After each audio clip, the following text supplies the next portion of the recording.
not an expert. This is one of my favorite things about myself. I love learning new things. I'm not so good at continuing to learn old things. When they coined that phrase about being a jack of all trades, master of none, they were talking about me. But even though I'm not an expert, being, as they say, in the sauce about Greek mythology for the better part of a decade has inadvertently given me something of a feel for the terrain. So when I'm out in the wilds of the internet hunting down fun new stories to tell, sometimes I get a little bit of a whiff, you know? Just the faintest smell of bullshit. Every field of art has its forgeries, works that their creators thought wouldn't be impactful enough if they were presented on their own merits, so instead they have a whole historical context stapled onto them after the fact. This painting isn't just nice, it's a lost Da Vinci. This story isn't just a fun little tale, it's an ancient Native American legend. This bite-sized anecdote isn't just a slice of good advice, it's an ancient Chinese proverb or something. There are so many of these, and they make me so mad. Not just because their supposed ancient origins are frequently blatantly chosen for their tropey exoticization to make them seem foreign and mystical and hard to contact the supposed source to corroborate, but mostly they make me mad because they're lies. They muddle an already extremely complicated field to research, and if I get duped by one, which has happened, I end up perpetuating misinformation. So I've developed a bit of a spidey sense for when a story feels a little too new to be true.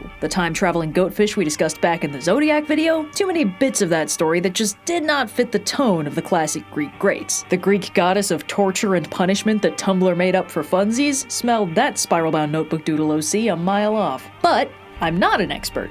And that means sometimes I stumble into something that sounds too good to be true, and when I go digging, it turns out to be real. And that is such a rare joy for me that I cannot wait to tell you about this one. So today let's talk about Astraea, the goddess of the constellation Virgo, which is now available in our Crowdmade shop as the latest installment in our glow-in-the-dark Zodiac enamel pins collection. Get them while they're gettable. To start our journey, I'm gonna do the one thing you're never supposed to do. I'm gonna read you a few lines from Astraea's Wikipedia page. I just want you all to understand why I started off suspicious. Astraea is the virgin goddess of justice, innocence, purity, and precision. Astraea, the celestial virgin, was the last of the immortals to live with humans during the Golden Age, one of the old Greek religion's 5 deteriorating ages of man. And last but not least, according to myth, Astraea will one day come to Earth, bringing with her the return of the utopian Golden Age of which she was the ambassador. So, this is fine. Everything here is totally plausible. Except it's got this vibe that a lot of fakelore, which is what it's called, which I love, shares, which is this sort of surprisingly modern set of tropes. For one thing, Astraea's godly domain is extremely thematically coherent while still covering a decent amount of ground. A god of both justice and innocence makes a lot of sense. Those two things are connected, and looping in purity plays well with the rest of it too. The thing is, real mythologies frequently do not do that. Zeus is a god of the sky and storms, but he's also the god of divine hospitality and the maker of heroes. Poseidon is the god of the ocean, and also earthquakes and horses. In Greek mythology, it's very common for gods to either have about 1 million seemingly unrelated divine characteristics, or to have one single concept as their entire deal. For instance, Eos is the goddess of the dawn, and that's basically all she does. But modern-day fictional deities in fantasy settings are purposefully written and world-built to cover a single, neatly partitioned slice of the universe, and they usually get given a tightly woven set of godly duties that all thematically resonate with one another, or a singular gimmick that gives them a nice, simple personality to play with. A quick scroll through the gods in D&D communicates that pretty cleanly. You want a god of justice? Human-shaped or dragon-shaped, we got you covered. You want a god of the sea? We got like 3 of them. If you don't mind a bit of a crowd, we can bring in all our gods of war. So Astraea's extremely thematically clean divine domain was a little bit sus, and the thing about her being the last immortal to still live with humanity was also, to my eyes, suspiciously modern. It implied, again, some hard world building that just generally isn't found in classical mythology, which was built up slowly over the course of thousands of years of changing generations of people. In Greek mythology, the gods aren't walled off from humanity. The only time a no interference clause comes up explicitly is in the Trojan War, and even then it's constantly ignored. Throughout the entire rest of the corpus of Greek mythology, the gods are constantly dealing with humans, popping in to help out directly or sire more kids or spawn a few monsters in case everyone was getting a little too cozy. So this idea that the rest of the gods had dipped out of the mortal world early on, while Astraea, this pure, wonderful goddess of goodness, had lived with humanity through their waning morals but had eventually reached her breaking point and reluctantly turned her back, it felt, to me, very unusual. In fact, what it really felt like was reminiscent reminiscent of some of the stuff Tolkien got up to in the Silmarillion. That's right, bitches, I've actually read it now. It's fine. Anyway, I was getting big Fall of Numenor energy off this bit, and I wanted to know more. So, of course, the first thing I did was go looking at the sources, and to my genuine surprise, all of this stuff is mythologically supported. So it probably had Tolkien energy because Tolkien had read the same things I did. Aratus's Phenomena, a book of constellations and general astronomy information written between 300-ish and 250 BCE, lays it out pretty clearly, with a few bonus details provided by Ovid's Metamorphoses a few centuries later. Astraea, an immortal goddess, makes the unusual choice to live among humans in their earliest days, a pastoralist golden age where the land is bountiful, conflict is non-existent, and everything is wonderful all the time. Hilariously, one explicit way the writers communicate that this is a simple age of boundless idealism is that nobody has even considered building a boat. Don't go into the ocean, everyone! That's where the sin lives. Ovid adds the detail that this golden age was when the Titans ruled the world under Saturn, aka Kronos, father of Zeus, who of course overthrows Kronos and ushers in the Age of the Gods, which, embarrassingly, is considered a downgrade from a golden age to a silver one. Zeus nixes the eternal springtime and introduces a seasonal breakup, forcing the fledgling humans to start constructing homes to shelter during extreme temperatures and invent agriculture to not starve. Astraea is not super happy with the events of the Silver Age, and she's disheartened that humanity is becoming increasingly more conflicted. Her primary godly move is to advocate for mercy and understanding when justice is called for, but she's not happy with the Silver Age, and she likes its sequel even less. The Bronze Age, quickly followed by the Iron Age, sees humanity discover the evils of war and money, which from Aratus's perspective is just war with extra steps. Disgusted with humanity's newfound penchant for violence and, even worse, seafaring, Astraea finally turns her back on humanity and retreats to the heavens above, becoming the constellation Virgo.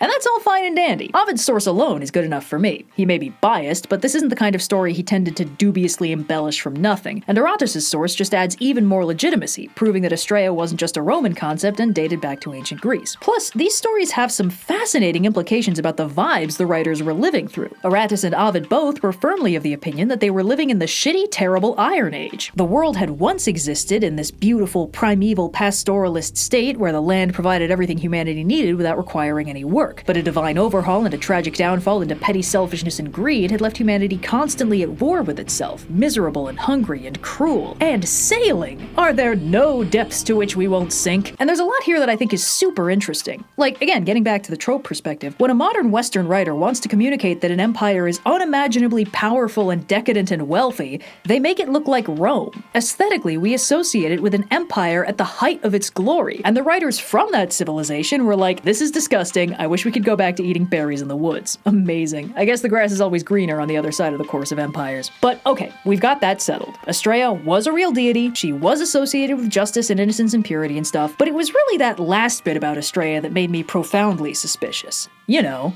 the prophecy. See, there are some mythological prophecies that perpetuate out into the modern day, but there are not many of them. Most of them take the form of this true king is buried in this mountain and he will rise again in his country's greatest hour of need, which is conveniently self-non-fulfilling. When, in response to whatever current crisis is rearing its ugly head, the dead guy fails to bust out of his mausoleum with sword in hand, it just kicks the greatest hour of need down the road and implies he won't wake up until things find a way to get even worse. So these prophecies can hang around in cultural perpetuity without too much trouble. In myths, prophecies are usually short-term tragedy bait, whimsical little bites of the near future that only exist to doom their hapless protagonist into meeting their destiny on the road they take to avoid it. Prophecies are one of those things that modern writers cannot get enough of, but they are, in my experience, very unusual in mythology. I mean, you can tell, because I haven't used that "the prophecy" musical sting joke in 8 real years. That's a good bit, and I just never get the chance. And the reason why this mythical figure has an ongoing prophecy about them is especially suspicious is because it's the kind of thing people love co-opting to support whatever social, cultural, or political agenda they think they can most convincingly staple it to. Especially one as vague as, her return will signify the dawn of a new golden age. Bitch, that could mean anything. But shockingly,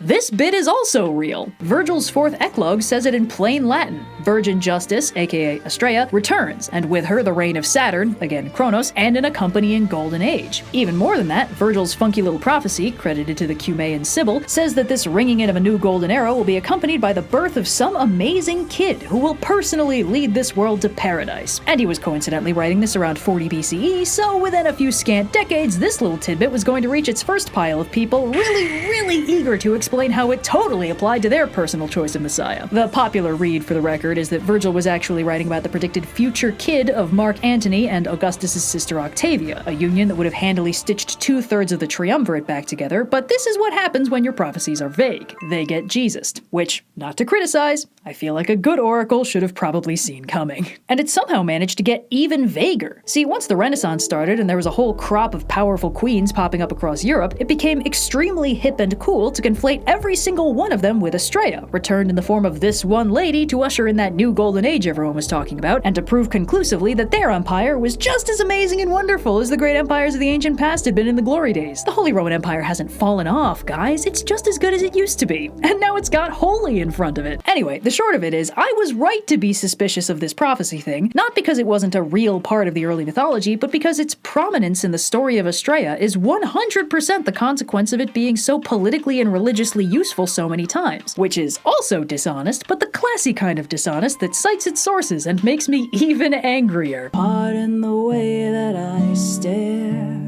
there's nothing else to compare. The sight of you leaves me weak, there are no words left to speak. So if you feel like I feel, please let me know that it's real. You're just too good to be true, can't take my eyes off of you.